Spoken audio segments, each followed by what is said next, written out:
It is Youth Day commemorations.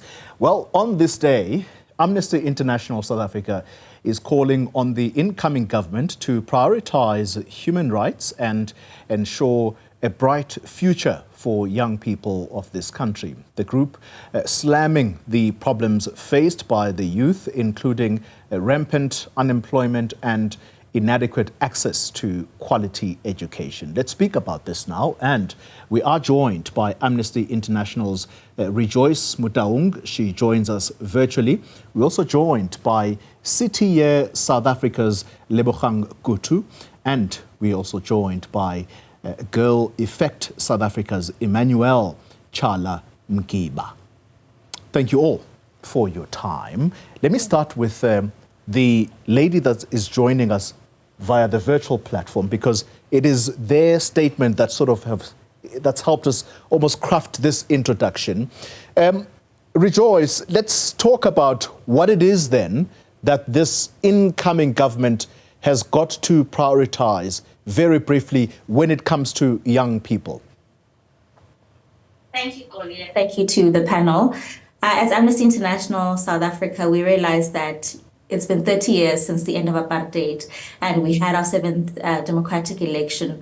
What we're saying to the incoming government, or to the current government that we have, is that, yes, we understand that a lot of progress has been made since 1994, but human rights for all still remains a challenge. So there are still some people that don't have access to human rights in South Africa. So there are a lot of issues that we've highlighted in our different campaigns. One was the Vote for Human Rights campaign, where we're looking at different issues that are facing South Africa, and particularly the youth today. So we're saying to the government, there has to be something that has to be done. They have to prioritize human rights and ensure that the promises that they've made when they were electioneering and wanting to get into power, these issues are addressed and the human rights basically for everyone in South Africa are upheld. Yeah.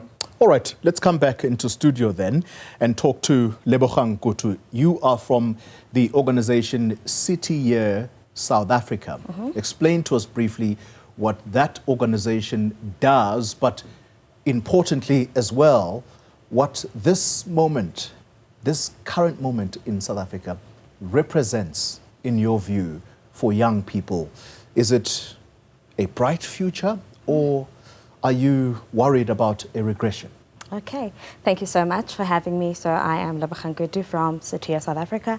I am the program manager, and what we basically do there is expose young people to the necessary skills so that they are able to actually put their foot into their first employment. So we also understand that a lot of young people cannot get jobs because they don't have experience, and you cannot get experience because you don't have a job. That is a great phenomenon that exists in our country currently. So as an organization that is targeted at youth development, we try and go to our local communities and actually become the bridge that actually connects the youth to the actual employment. And with the current state of affairs, I believe that our government is actually going to do a wonderful job. There is opportunities that exist for our young communities. As much as youth unemployment is not the only challenge that our South African youth are actually facing, we also have to ensure that we also target other challenges that we are actually facing, such as poverty, inequality, and also ensuring that we also target those and focus on that before we can actually move on to youth unemployment on its own. Yeah. Let's talk to you, Emmanuelle. You are from the organization Girl Effect. That speaks for itself as to what the organization stands for. The face of poverty in South Africa is that of a black woman toiling day in, day out, trying to feed her children. Talk to us about whether you are any hopeful of this new government that's coming in, that it is going to at least lift some of that weight off the women's shoulders. Yeah, sure. Such a brilliant question, and thank you so much for having me. As you rightly said, I think the face of poverty is definitely the black woman in the South African context. Women often face the brunt, right, of many other social issues that we face. So even if you look at things like rates of HIV infection, it's significantly higher, right, in women as opposed to men. So you have those nuances. When it comes to this new government, the GNU, it is uncharted territory, right? This is very new in the South African context. I think it's something that hasn't even happened anywhere else, right? A coalition where you have the liberation government pairing with the other. So it is an interesting time. I cannot say with certainty whether or not I'm confident at this stage that the plight of the black women will be adequately addressed. I think that is left to be seen when we get into the details, right, around their policies and what they're wanting to implement. But I did see that one of their principles as a collective is non-sexism. So that's nice to see that in the forefront. Yeah. And so, yeah, that's all I can hold on to and hope that that actually plays out. Without how things, with the state of affairs at the moment, there's been a challenge with implementation. We've been very good, right, at talking about what we want to do, what we want to achieve. We have the best constitution in the world. However, the implementation is where it's lacking. Yeah. So, yeah, I'm interested to get into the nitty-gritty and the details and nuances of their policies before I can give you my real answer. All right. Let's take it back then to Rejoyce on the virtual platform. Rejoyce, coming back to you, as an international organization that is concerned with progress in South Africa, particularly around of young people. I mean, youth unemployment is at record highs right now, and I don't have to recount the challenges faced by young people. But the question I really want to come to is exactly what Emmanuelle has pointed to, that South Africa has very good policies on paper. Implementation has been the problem.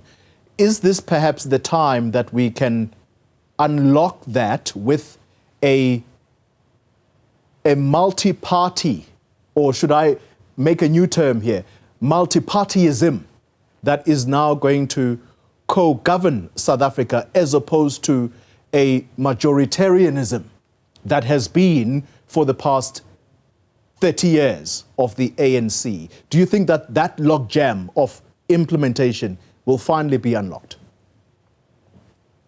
Well, as Amnesty International South Africa, our hope is that the government will work together and finally ensure that everyone has access to quality basic education, so that they can finally tackle the triple burden of unemployment, inequality, and poverty.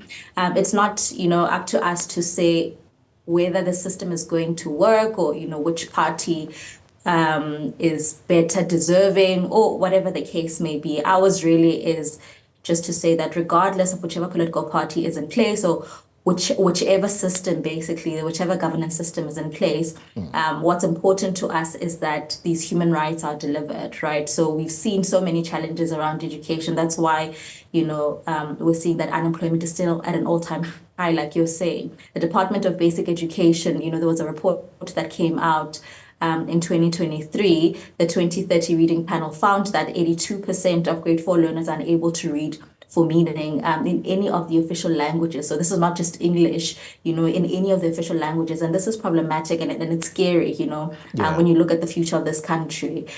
So what we're saying is that regardless of who is in power, what we want is for the government to work together to ensure that there's human rights for everyone. Coming back to you, Lebogang, you've explained what your organization does. It's almost an interface where young people must be helped to gain experience so that they can be absorbed into the work environment. You have had the Yes initiative championed by the president through his office, partnering with the private sector. You have the National Youth Development Agency that's there in order to help young people if they are entrepreneurial. You have a small business department, people that we've spoken to on this channel, and the enterprise development institution, I think. They've not spoken kindly about that department.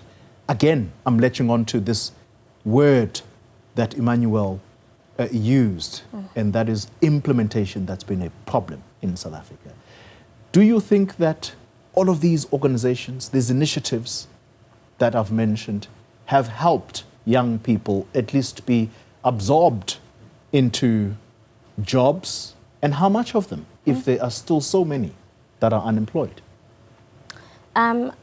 I'd like to believe that, yes, those initiatives have helped young people. It's not only from the YES perspective, even private sector has actually put in a hand to actually help these young people. We see so many other organizations that are working to empower young people through CETA initiatives. As much as we cannot go into all of these young people that exist in the country, we are also saying that one youth at a time. So I'm actually proud to say that with the number of young people that exist, there are also a great majority that can say that I've been helped. I am a product of the YES program. I started off as a YES intern.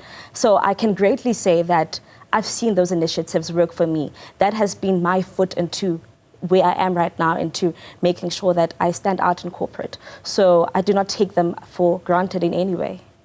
That's wonderful. Isn't that wonderful to hear, Emmanuelle? It's absolutely amazing. But at the same time, I've got to put the question to you that why is it that we are seeing so much despondency outside there? And that despondency is manifested by young people turning to drugs, young people, particularly young women, falling prey to so-called blessers, infect them with HIV. It's just not the kind of thing that you want to hear. Why is it that we still are in this slump, if I could call it that? What's going to help us come out of that? Great question. I think you've painted a really accurate picture, right? Despite the many successes of these programs, we have CETA, we have the Youth Employment Service, we have the NYDA, the likes of Harambee. There's still a large pool of young people who are really struggling to find employment. And then there's just this vicious cycle of other, social ills that befall them, right, due to their lack of economic empowerment. And I've been reflecting a lot about this question, and I feel that there's a lack of cohesion in the efforts that people are trying to put together to deal with this issue of youth unemployment. So when it comes to social issues, there's not just one stakeholder, right, that's required to get something over the line. And the mistake that we often make is that we simplify or take for granted how challenging it is to actually deal with these social issues because they're systemic, right, at the root. So it requires a multi-stakeholder effort. So if we take the case of youth unemployment, which is the topic we're discussing now, it actually starts off with education. And she spoke about that. So it starts with education. What are the literacy levels? Even when it comes to skills development programs, what type of skills are on offer? And does that correlate with the demand in the job market? So it starts there. Then you actually have people that are dealing with youth unemployment. And even there's a spectrum because you have to deal with work readiness, the teaching of soft skills. Then you have people who actually create the demand. So now we're talking private sector. And so that just shows you how there needs to be more cohesion between these stakeholders that are needed to deal with a very systemic issue. So we need for NYDA to be in collaboration with YES, to be in collaboration with, Unilever for a private sector example, to see, well, how can we come together, band our efforts and actually deal with the issue at the root, dealing with the spectrum of challenges that then leads to youth unemployment. So that's something that I think is worth considering. But also when it comes to social issues, they're all very intersectional. So I'll leave it at that. Final round of questions to all of you, and I'll ask you to try and limit it to 1 minute. We have less than 3 minutes left.